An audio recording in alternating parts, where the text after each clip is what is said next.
So welcome to the Anthony Atiase Experience. My name is Anthony Atiase, and I'm the host of this podcast. My first guest is Taiwo Jaiyeoba. He's the current city manager of Greensboro, having assumed the office in February of 2020. He previously worked in Charlotte as assistant city manager and director of the Planning, Design, and Development Department, where he led several initiatives related to sustainable and equitable growth. Taiwo is also a national board member of Impact, an organization that envisions transforming American cities and regions into livable places. He holds a bachelor's degree in geography and a master of science degree in urban and regional planning from Ife University in Nigeria. And he's also completed a leadership program at the MIT Sloan School of Management. Thanks for joining. Thank you so much for having me. I really appreciate it. I want to start from the beginning. So if you could just tell me a little bit about what your upbringing was like. From the beginning, I wasn't there when I was born, but I appreciate that. It's good to know. but I understand a lot of things from a very young childhood. And I had a happy childhood. I had a very engaging childhood. My father, who passed about 8 years or so ago, was a professor at the university, and we traveled around, and he ended his being a professor in a private university in Nigeria. But prior to that, he went to work in Saudi Arabia, and then he worked in Botswana also, leading their department of nursing, teaching mental health. And of course, my mom, she's alive, she's a nurse. She still runs the clinic that they both started many years ago, back in the 80s. But instead of it being a clinic now for maternity, and she's a midwife, it's become a place where seniors are really taken care of, not just from a feeding or caring point of view, also a medical provision for them back in Nigeria. So I grew up with one older brother and then 4 younger sisters. And then after we'd all grown and were gone, my parents adopted my 7th sister. And because she lost her parents in the, she lost her mother rather in the same clinic where she was delivered. So my parents filed the paperwork to adopt her. So she's our youngest. Grew up in Nigeria until I was in my early 20s, went to Botswana to work because my father had moved here from Saudi Arabia to teach at the university. So I worked for the government of Botswana for 4 years, and then came to the United States in 1996, and through California, Michigan, Georgia, and of course now in North Carolina. But that popular saying in Africa that says it takes a village. Yes. It's very important, not only that it takes a village to raise a child, but you've got to have the right villagers in your village to shape you. I think my childhood was more like that. There was no point in time where we did not have a family member, a relative, or even a total stranger lived with us. And you always have to learn some life lessons from all of them. One of the people that really inspired me a lot was my uncle. He was a professor of geography, and he very intelligent man. I looked up to him, his big beard, trying to model my beard after him. I don't know, but he was such a source of inspiration. I always thought that one day I was going to be like him. He studied planning, urban planning, and he was a professor of geography. And he worked for the former president, for one of the former presidents of Nigeria, as the experts over geographic information systems. So I would say in many ways, I tried to pattern my career trajectory after this man, and so that was, he would come home. My parents helped to sponsor him for his academic degrees in Canada. He came to Nigeria, and for some reason, I just was very attracted to him and his passion and his joy. And I just wanted to be like him growing up. I feel like when I think about it now, I feel like I've modeled a lot of things after him when it comes to career in planning. So yeah, so that's it. Grew up in Nigeria, started my trade in Botswana, and here we are in the great state of North Carolina. Wow, that's an amazing journey. Just listening to those few minutes that you spoke on that. Yeah. So coming from Botswana to the U.S. Was that your first time coming to the U.S.? And if so, what was that experience like? It wasn't actually the first time. It was probably the second time because I had Mhm. come here as a young, I was 11 years old, I believe. I come Okay. here to visit my father when he was on the northeast side of the country. But my experience then was pretty tragic.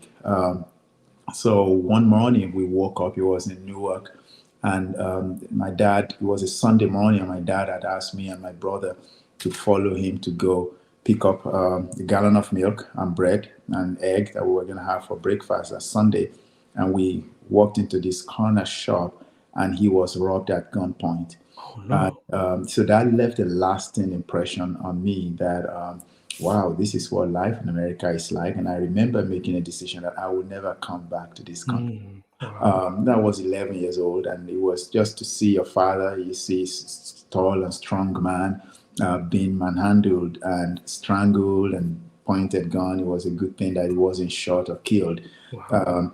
But that experience made an impression, permanent one. I'm 54 now, and I still remember that story.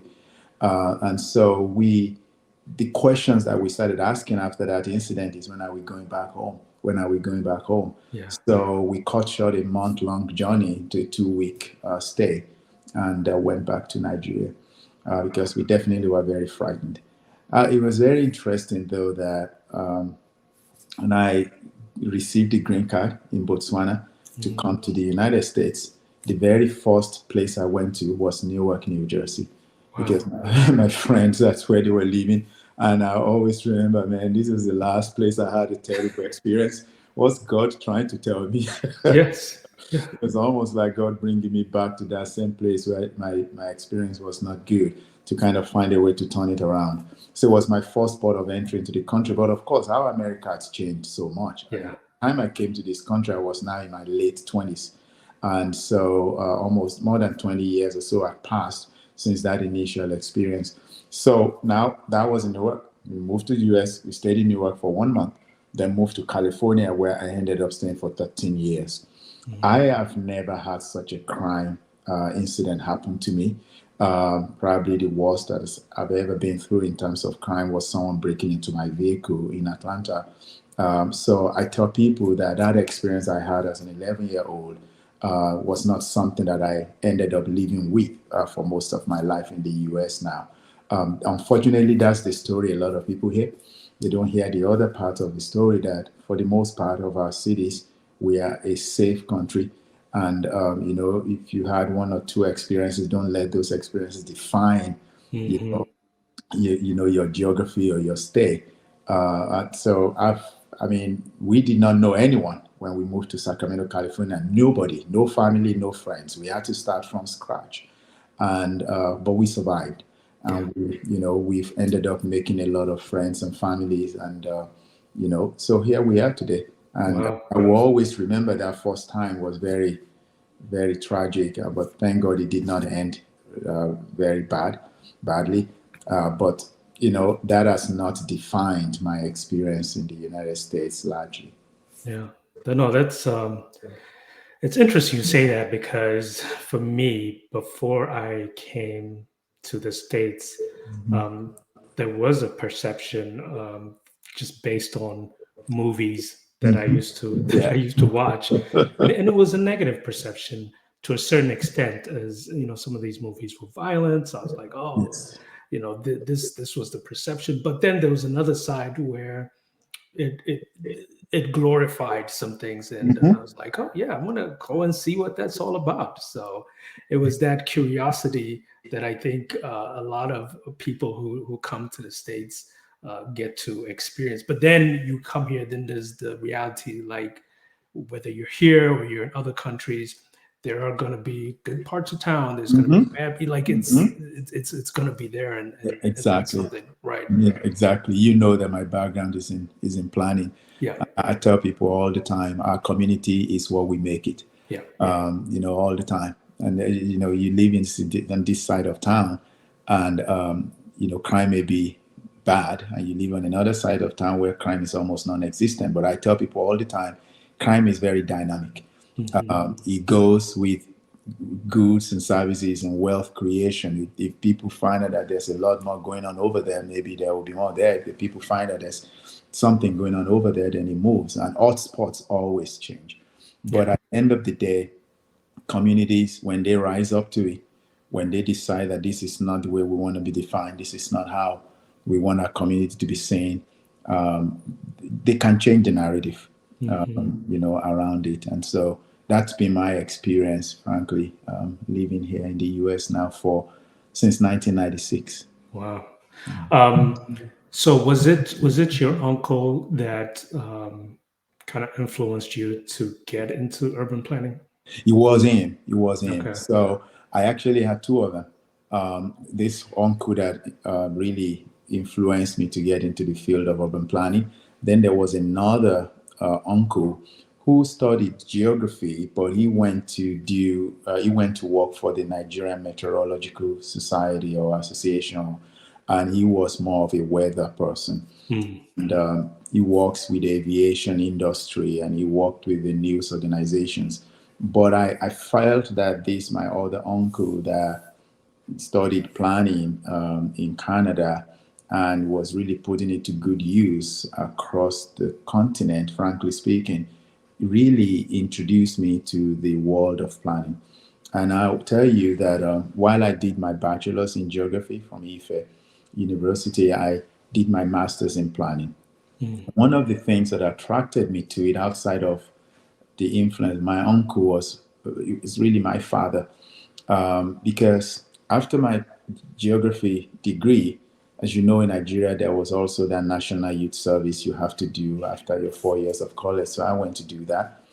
And it was during that time that a lot of Nigerian young people wanted to leave the country, just go somewhere else for greener pasture, just leave the country. And so during the National Service, my intent, frankly speaking, was to leave Nigeria and go to England. I already put everything in motion. I was just going to England. I didn't care what that meant. I just wanted out. Well, I came home after my national service, and my father said, let's talk about your future. And I'm thinking, why do you want to talk about my future? It is like, I know exactly what my future is. I'm going to go to England and I'm going to work hard, doing some menial jobs and pay my way through school. And maybe I'll study accounting, whatever it is. Why do you want to have a plan for my future? Then my father said, my son, just listen. I already paid into a master's program at the university for you to study planning. I think you will make a great planner. I think planners change the world. And I really think that you have the mindset of a planner. You see things, you have a vision and all of that. Oh, I was upset. It was a very hot conversation. And but of course, I listened to my dad. His logic prevailed, and of course, sensibility and respect for your elders, right? So yes, I remember saying to my dad, "I'm gonna do it, but when I'm done, I'll bring the diploma to you. You can frame it and put it in your office. But I will hate every day that I'm doing this thing." And my father looked at me, put his hand on my shoulder. I still remember we were driving. He was driving, put his hand on my shoulder and said, "My son, I'll be very happy to hang it on my wall." Wow. So 2 years, it was 24 months of study to be a planner. And I did well. My uncle constantly kept on being an inspiration then during that period, especially when I was discouraged and all of that. Ended up being, finishing. And as soon as I did, I went to Botswana. And the rest is history. I don't think I would have been the director of planning in Charlotte if I did not go to school as a city planner back in Nigeria then. So my father saw something that obviously I didn't see, but I'm glad that I also respected him. Yeah. And decided that despite my feelings and what I thought about my own future, that I was going to let his maturity and his advice as my dad prevail. So I'll say that I wouldn't be here today, frankly speaking, if he did not, make that pathway for me to be able to do that. And throughout all those 2 years, even though he was in and out of Nigeria, he never failed to pay my tuition and took care of everything that I needed during that period. So between him and my Uncle Peter, I have a lot to be grateful for. That they Wow. inspired me to be here. No, that's great. And you talked about Uncle Peter. You talked about your father, and then your mom as well. You Hmm. pretty much had people surrounding you Yeah. who changed the world, like professor, uh, Hmm. nurse, and her Yes. planner. So these were people who changed. How difficult was it for you coming, you know, from Africa the second time Hmm. to the States? Did you have to kind of change who you are as a person to fit in? Sometimes people do that Yeah. coming from overseas. So what was that like? That's very interesting. That's a question that I've actually wrestled with personally for myself. And I've come to the conclusion that for all of us, we have to learn to reinvent ourselves at every point in time, depending on where you find yourself, without losing your authenticity. Mm, I was raised in a humble environment. I was raised in a happy environment. I was raised in a godly environment. I was raised in a place where people had respect one for another. My older brother is only about a year older than me, but I don't call him by name. I mm, call him Brother Olu. I when I see him, I give him the utmost respect. I come from a family where, of course, I have more sisters than brother, and mm, so respect for the girl child was just incredible. My dad sent all my sisters to private schools just so they could get the best education. So I come from all of those things, and those things form the fabric of my life. Coming from an humble environment, a happy childhood, a place where you connect with family, where respect for elderly is important, where God is first and foremost in your life. None of those things have changed for me. mm, They stayed constant. The things that have changed for me, however, were reinventing myself professionally. If you're going to be able to take care of your family, whether you like it or not, you've got to reinvent yourself in a new environment. That calls for a totally different mindset.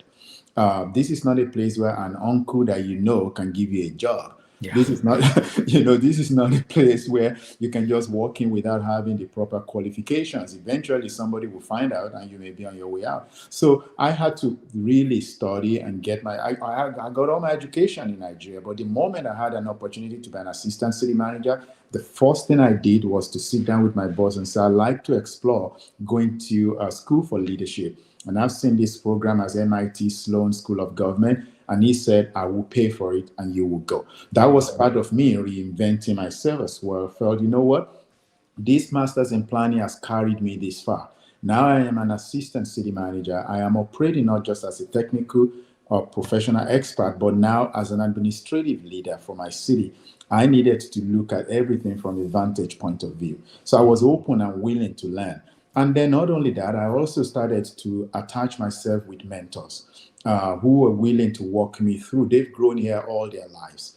Dr. Bev Scott, Bob Prince, Peter Verga. These are men Mm, and women who have grown here in this country. They took a liking to me. I wanted to maximize everything that there was in my life, and I felt attaching myself to them and letting them teach me, show me the rope was going to be very important because they grew up here. This is their country originally.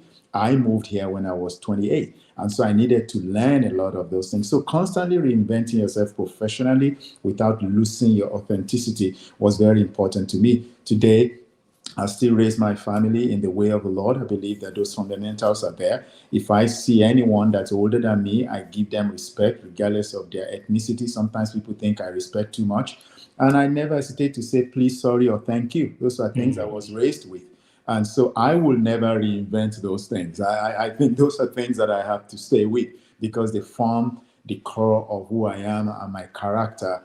Going to church, being kind to your fellow men yeah. and women, and those we should not reinvent. And so I have kind of stayed true, I would say, to my North Pole when it comes to, is it, what do they call it? My compass has stayed constant Yes. when it Yes. comes to that. But all the things, professionally, career-wise, the friends that I made, the leaders that I surround myself with, all of those have evolved over the years, and that has really helped me tremendously. No, that's excellent. You touched on a couple of things, and I think you've said it, core values, like keep your core values Mhm. wherever you Yes. go, Yes. reinventing yourself and not being complacent. Something you touched on that I want to speak more on is mentorship. Yes. Um, how important is that? Because I think people may feel like a mentor is hard to get, or maybe the mentor has to be in their same field. Yeah. And I've seen people a little challenged with getting a mentor. But how important is mentorship? It is very important, especially if you have your sight on greatness. Mm, There are people who have been there. Why do you have to repeat the mistakes they made when you can always learn from their mistakes? And but then you have to also be willing to be vulnerable in order to have someone who can really be there to help you get there. mm, I have had mentors at different levels. When I was in California, one of my bosses was Dr. Beverly Scott. She was the first African American female chief executive officer for the Boston T, the transit system in Boston. She was also formerly the CEO, chief executive officer for the state of Rhode Island Public Transportation, and ultimately, she was also the chief executive officer for the Atlanta Metro Transit area. When she was my boss in Sacramento, somehow I liked the fact that she was a hard worker. Yeah, even though she drove us a lot, she was a hard worker. But I also realized that she was just a fun person to be with, and I wanted to learn more. So I was willing to work with her, even sometimes when the hours were too long. I may complain, but there were things that I learned from there. From that relationship, I was open to other relationships that also mentored me as a result of me knowing her.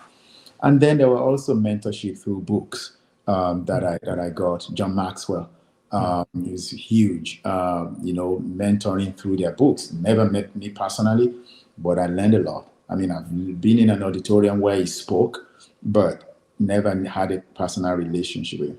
I think mentoring is important if you really want to get to places you want to go. And depending on where you want to go, you can have different mentors, whether they're your profession or spiritually or mm, financially. I went through divorce in 2011. And coming out of there, I knew that in order for me to not only survive but thrive, I needed to talk to people who had also been through that experience, but oh, who were going to also shepherd me in a way that I would not be bitter, that I would still be able to succeed in my future. And so I met my former boss, Peter Braga. mm, He'd been through that, and he was willing to share with me his challenges, his struggle, and I was vulnerable. I would cry sometimes, and he would just tell me, "Ty, you're looking at everything from the point of view of today. If you are to look at everything from the point of view of the future, you will cry with perspective." I thought that was quite interesting. wow, that's really interesting. So you don't just cry, but you cry with perspective. And so Yes. things like that stay with me because these are people who've gone through it and who helped me not to get bitter, not to beat myself up either, but to make sure that I continue to stay focused on what was true, which is looking after my children, making sure that I was prepared for my future. So that was a mentor for that point in time that really guided me through it. When I Mm, became a planning director, I reached out to Mitch Silver, who was an African American, the very first African American president of the American Planning Association. I wanted to learn from him. He was the planning director for the city of Raleigh, and he, at that point in time, become commissioner for New York's Parks Department. So I reached out to him. He was happy to have me. He's heard about me. He wanted to help me. He came all over from New York to Charlotte, spent wow. 2 days with me, and taught me a lot of decisions that I made, Anthony, in terms of my profession. A lot of people don't know that, but Mitch was the guy. He would call me, he would text me, he would write me. He was there when I was facing the controversies. He would tell me, "Doc, keep going, keep going, keep going." It would remind me of that line from the movie A Gladiator, that you will say, if you do what the people like, the people will be there for you at the end of the day. And Yeah. so it was kind of very interesting. So when I became assistant city manager, my boss, former boss, Marcus Jones, became my mentor because I told him one day I want to be a city manager. I like to learn from you. I don't want to replace you as city manager, but I like to learn. So when the Man. opportunity comes, and he was willing to. And so again, mentoring at different phases, at different points for different things, but you got to be ready, you got to be vulnerable. These people are not God either. They're not gods. They are human beings. They make their Yeah. own mistakes. So you got to pick, and hit the fish and remove the bones, so to speak. Wow. That you really went for it. It's like you knew what you wanted, but something you said that I think is so important and can also be a little challenging for just even men, especially, is being vulnerable. Yes. Walking around with this, call it this mask, and hiding Mhm. who they really are. Yes.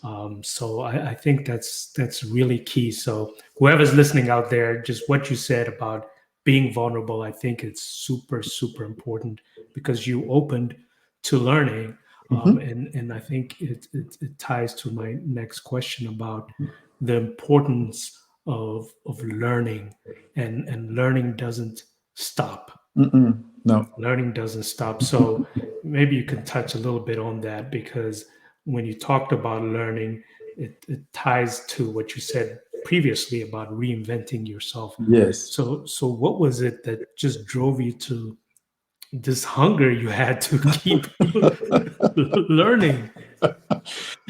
First of all, when I have the kids that I have, they look to you and you just know that as a dad, you don't want them to learn these things from outside or from others. And Right. you got to learn. You get to enter their world.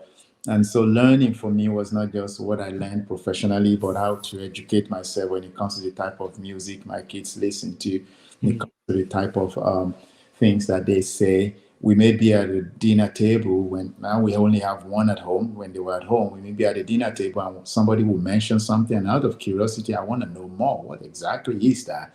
And of course, they are happy to talk about this. You got to be hungry. mm, The only way that if someone has an issue with their heart, right, the only way a doctor can perform surgery is to open it. yeah. And once they open it, they perform that surgery, you become very vulnerable, you become dependent on them because your life basically depends on the success of that surgery. It's also dangerous, right? Because you open yourself to somebody that you didn't grow up with, that you didn't know from anywhere. You open a book and you start reading something, and you're not even sure if what they're saying is correct or not. And Mm, so it's vulnerability, and I think that's why a lot of people shut up. They don't want to open up because they are afraid that if they open themselves up, they may be hurt, and rather than be helped. I think it's a risk. But I also believe that as you grow older and you mature, you understand what is useful for you and what is not. mm, And so for me, oh my gosh, my kids will tell you that the library is one of my favorite places in the world to go. I will go there. I will pick fictions and I'll pick non-fictions. Usually, most of my non-fictions are in leadership and in learning about culture. Most of mm, my fictions have very few leader authors that I just want to read. Somebody just doing some espionage somewhere. But it mm, was always about me learning the language of a new culture, because you can't come from Nigeria and want to be a planning director with a Nigerian mindset. You have to learn the nuances. There were places I went to and I would use some words and they would look at me like, seriously, what does he mean by that? So you got to go and learn what those words really mean, because I didn't grow up here, so I didn't understand some of these things. But gradually, as you learn and as people realize that you have this thirst and hunger, they're not afraid to come and say, hey boss, here's a book I thought you might be interested in. Somebody will just come to me and say, here's a conference we think you should go to. wow. You have to have an insatiable appetite for knowledge. Wow. If you grow, not just because I wanted my kids to be able to learn from me and all that, but I also thought it was the right thing to just improve on myself. I travel. My dad used to say travel is education. That's the best way you can learn about people and their culture and their languages. And so I encourage our men, especially, to learn. When you do, not only are you putting yourselves in a position to be better, you are also putting yourself in a position to be modeled after. And our women, I have girls, all my kids are girls, and now it's very important for me that they see me learning, they see me growing. So for our women folk, it's very important that your kids see you do the same. You don't have to have a PhD to be an expert at something. Yeah. So it's very Wow. important. That's great. It reminds me of something someone told me about the art of listening, where you listen to learn, not listen to respond. Yes. And I think it's so true. You talked a little bit about mindset, moving from California to Charlotte to Greensboro. Yeah. What goes into your decision making to make that move? Because it's not easy, It's going not. to a whole new environment, especially when Yes. you have a family as Family. well, and the kids, and moving them.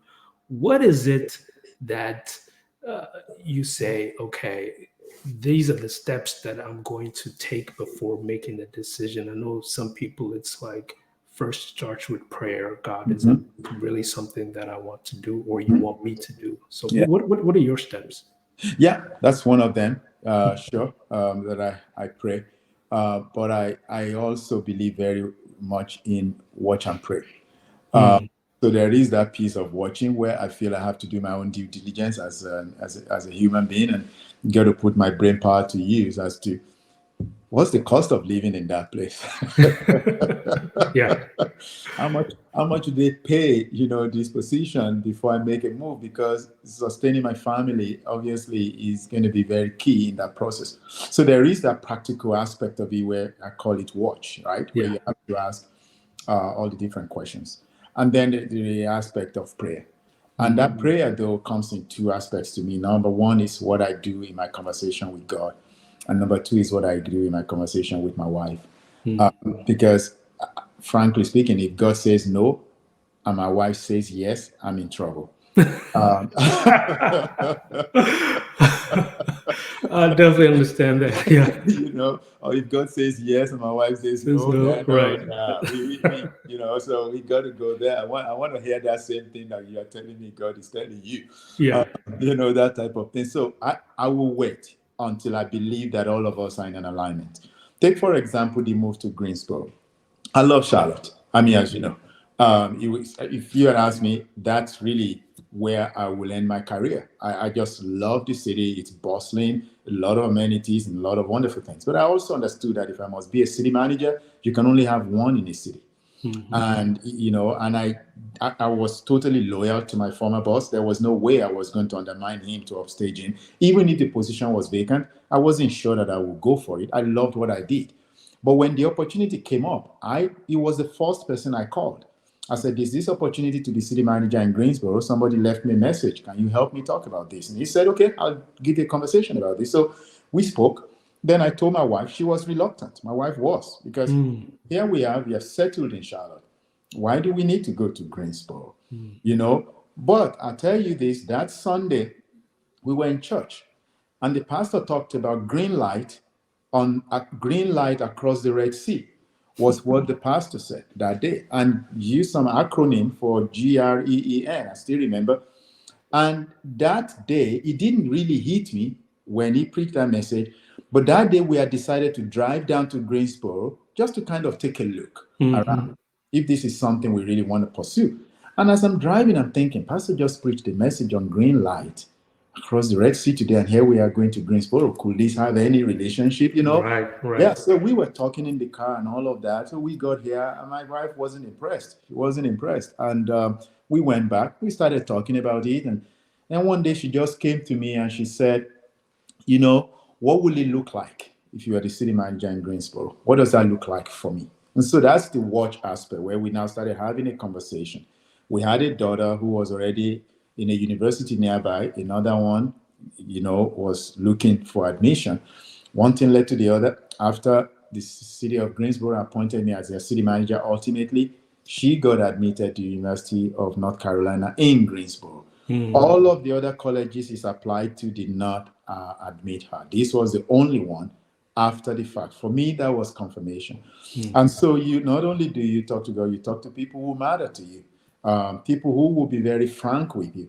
Why are you doing this? Are you doing this for the right reasons? Are you doing this to fulfill some some longing that maybe is not even in the right direction? But all along, I kept asking questions. I was talking to my mentors. I called three of them. I went all the way to meet with one mentor one entire weekend. Drove early in the morning, sat down with him the whole day, and Wow. started to map out my career and just asking. He was asking me the hard questions because I wanted to be sure that I had all these guardrails around me that even if I made a mistake, it would be very minimal. Mm. And so there's never a perfect decision, right? There's no 100% where you get it right. But I want to make sure also that if I'm going to get it right, it has to be north of 70%. And so one thing led to the other, and here we are. Sometimes economics make your decisions for you. Sometimes health makes your decisions for you. Mm. Sometimes, children's education make your decision for you. Sometimes it's the spouse that makes your decision for you. But we've got to be in alignment. Otherwise, once you lose the peace, it's not worth it. Yeah. And I didn't want to be a city manager without peace. So Mm. my wife definitely had to be on board, and I definitely needed to know that God was on board with me. So once we got to that point, the next was to talk to the kids, let them know this is the decision we're making. Here's what's going to happen over the next 1 year as we transition. These are key questions. And unless you're vulnerable and willing for your wife to disagree with you, for your husband to disagree with you, you're going to find it very, really hard taking those risks. So I always say to people, I've never been afraid of making bad decisions. I'm only afraid of making indecision. Mm. Because, Bible says multitudes in the valley of decision, right? So you have, you have to decide. If you decide and your decision is bad, you might be able to retrace your step, but not to decide at all doesn't change anything. Doesn't Just change anything. yeah, That doesn't. is so good. Was your and let's just even take it back a little bit, but was your vision always to be a city manager of somewhere you just were not sure where? I've always wanted to be in a position where I can connect the dots and I can help people. Got it. Whether being a city manager or being a CEO or being a director, whatever that role is, frankly, I don't know. If people ask me what's my dream job right now, you'll be surprised what my answer is. My answer would be to replace Mike Collins on NPR, WFAE Charlotte, and be a talk show radio host one day. Really? The Wow. reason, because Mike doesn't necessarily answer questions, he asks them. Yeah. I feel that all my life I've been answering questions. It's time for me to start asking people Asking. questions. And I think as a talk show host, I get that. But seriously, though, I would like to continue to be at a vantage point where I can see everything, how they all connect. I don't know what the future holds because I love what I do at this very moment. I haven't thought too far into the future in terms of what's next. My wife and I talk about it regularly, and the only conclusion we've come to is that our 13-year-old has to finish high school before we make a decision that will move us out of where we are at any point in time. So once we have that, then let it guide us. If opportunities come, we measure those opportunities in light of that decision. And so my slate is clean. I just want to be able to, when the time is right, to write the right thing on that slate.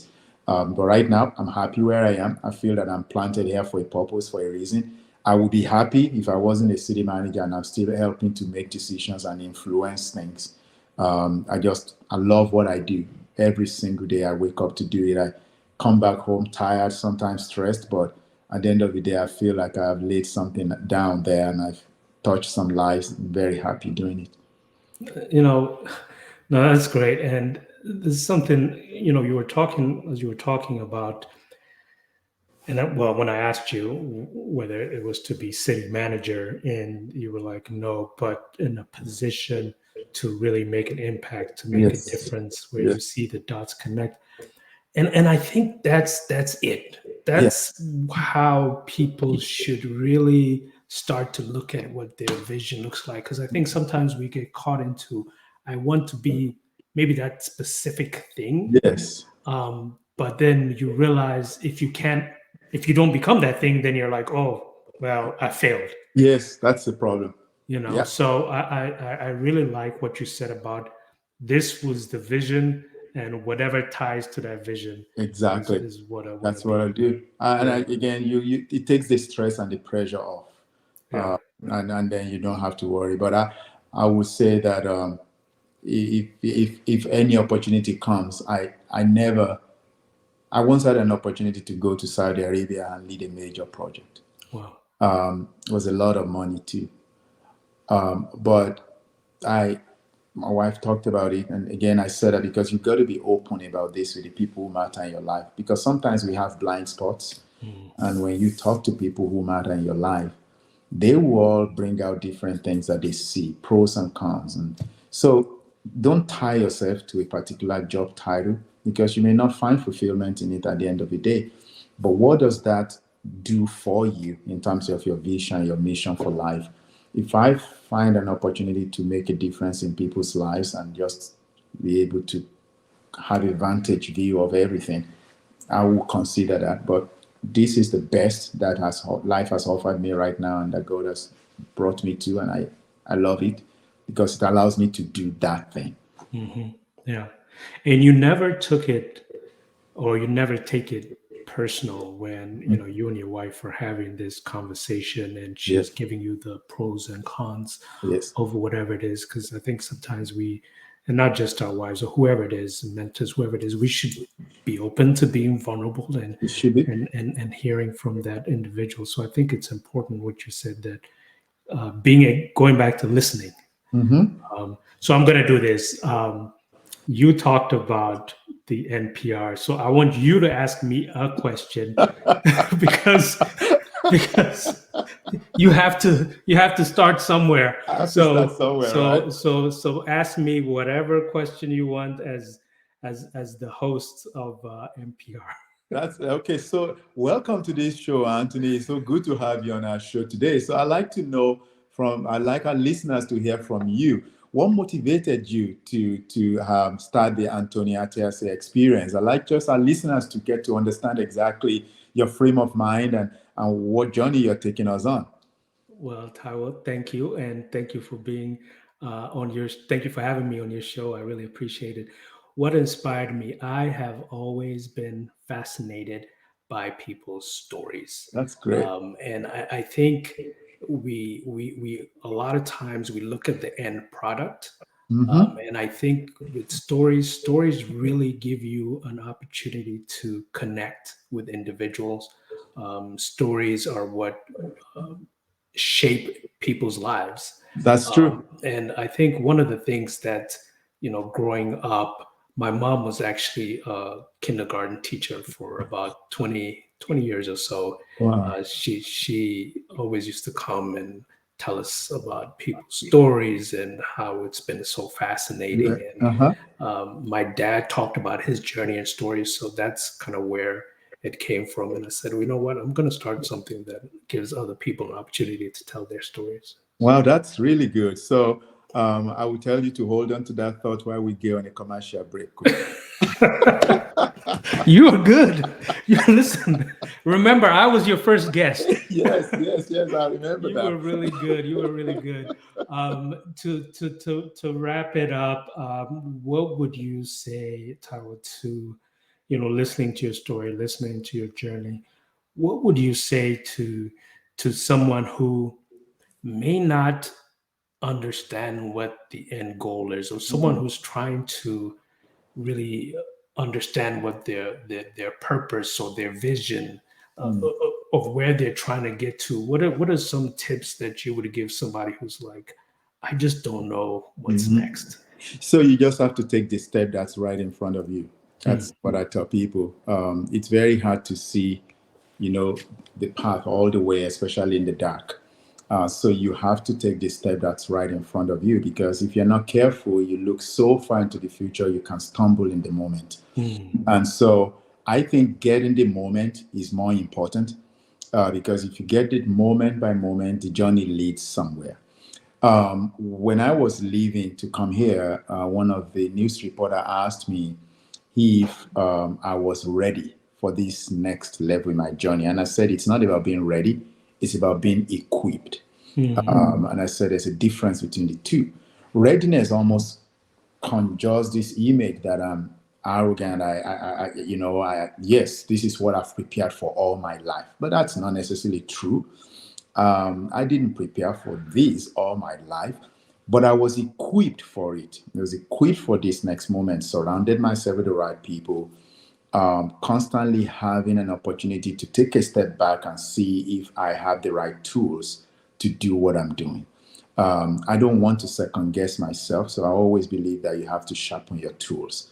So my advice is, if the vision isn't clear right now, and it's not yet, you're not certain what the outcome is going to be, take that next step. Maybe the next step is putting some money in an investment portfolio. Maybe the next step is putting some money in an account.